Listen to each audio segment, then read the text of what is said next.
All right, guys, I'm going to start with a real quick question for all the players here. How many of y'all feel like you did really, really well today? How many of you feel like you did pretty well today? How about a little less than you wanted to? Not as good as you wanted to? Okay. I want to talk to you a little bit about each of those groups right there, okay?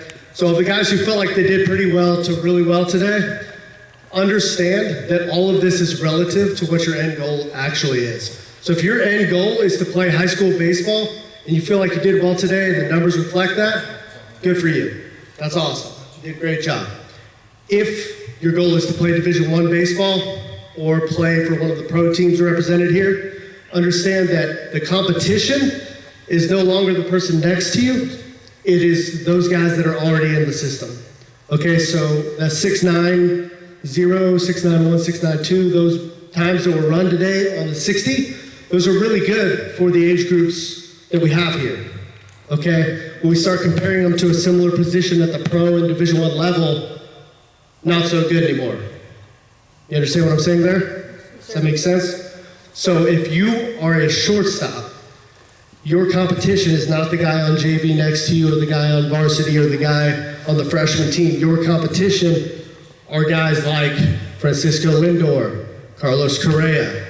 And if you're not measuring up to those guys, all this should tell you is you still have a lot of work to do. Yes, you're ahead of your peers in some ways at some points, but there is still a lot of ground to cover before we can say we're there, we're good, we've made it. Does that make sense for you guys? Those of you who feel like you didn't perform very well today, according to what you think your standards are, understand that these are just tests, and tests only tell you where you are, not who you are. What I mean by that is we now know if you run a 8.5 on your 60, that you run an 8.5 60 right now. It doesn't mean you're destined to always be the slower guy in the group. I'm sure each one of these coaches and scouts can show you people that have developed later, but it never just happens by accident. Okay, all of the guys that develop later and catch up to the guys that are performing well down the road put in a sickening amount of hard work. All right, so if we run an 8.5 and your competition is a guy running a 6'9", you're not always going to be slower than them necessarily. If they outwork you, you'll never catch them.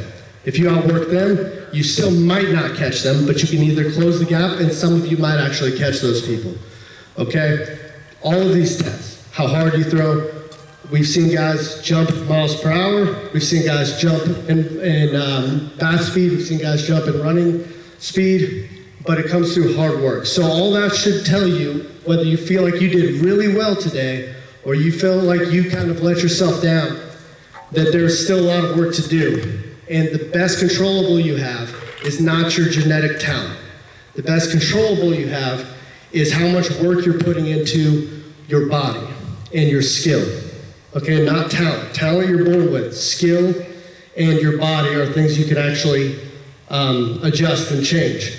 Okay, so when we're talking the physical side, we're talking about most of y'all need to put on a significant amount of muscle mass to align with players that are at your goal already. Okay, so we need to start putting on muscle mass. But it's not just about muscle mass. You can't have the look like Tarzan, play like Jane guys. All right? You want to build a significant amount of muscle mass, but then you also need to develop the quality of that muscle mass and the strength and the rate at which you develop that strength. And all of that plays a factor into speed, power, velocity, whatever it might be. So wherever you are, I know a lot of faces in here. Some of y'all have trained with DST, some of y'all trained DST San Antonio, some of y'all I don't know. Regardless of if you seek us out, I'll say this, find someone that's qualified, that knows what they're doing, and get with them. It's not enough to go to LA Fitness and use your parents' gym membership. Okay, working out and training are very different. All right, make sure you find someone who can put you on a good path, but then the work to be done is all you. You understand that? Yes, sir. Good luck to all of you. All right, thank you. Good job.